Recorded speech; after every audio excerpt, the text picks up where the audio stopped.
This 5 on Your Side Sports Report is sponsored by Telly Tire and Auto Centers, driving your way since 1942.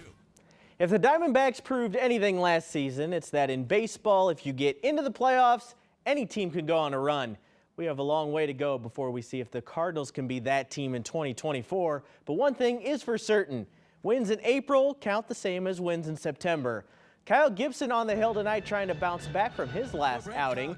D-backs got on the board first, thanks to a little sac fly action here in the first inning. Cardinals would tie it up in the fifth.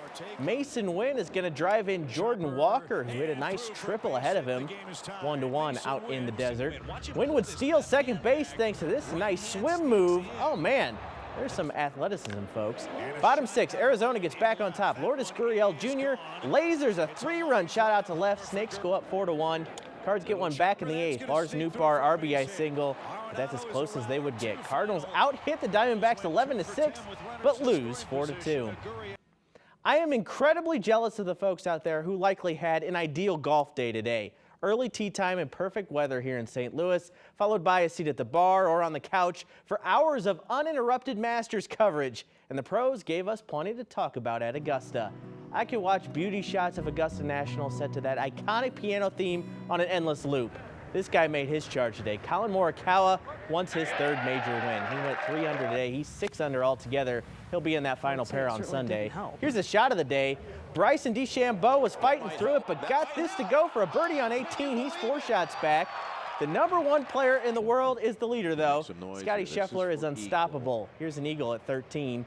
He leads at 7 under. Now here's the wrinkle, though. Scheffler's wife could go into labor at any minute, and he has said that he will withdraw if that happens to be there for the birth of his child.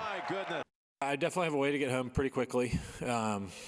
And yeah, we have somebody here that has access to their cell phone. That's all right. You think she'll call?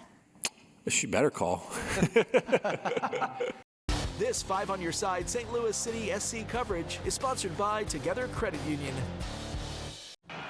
City SC hosts Austin tomorrow, and it looks like they could get a big piece back on the pitch. Midfielder Edward Leuven practiced with the club this week and could see his first action since he scored against this same Austin team on March 9th. Here's what the head coach had to say about Leuven's availability. With Edu coming back now, he's had a slightly, different rhythm to the rest of the group, so whether he's, a starting player, I don't think he can last the whole game. So how does that impact us from the beginning of the game? And how does that impact us in the second half of that game? Hey, really neat event out at Centene Community Ice Center this weekend. It's the International Blind Hockey Series between the USA and Canada. We have a local product on Team USA. Metro East native Josh Fields made the roster for the United States in his hometown. It was a dream come true for Fields and his family. It's probably one of the craziest things as a mom. It's been his dream. His dream is to be a Paralympian. Blind hockey is not yet a Paralympic sport. Hopefully it will be in the next however many years. But that's his dream. Congrats to Josh. Really awesome night out there on the ice. Yeah, that is pretty cool. Yeah. Thank you for that, my friend. Very quickly, Gary. Yeah.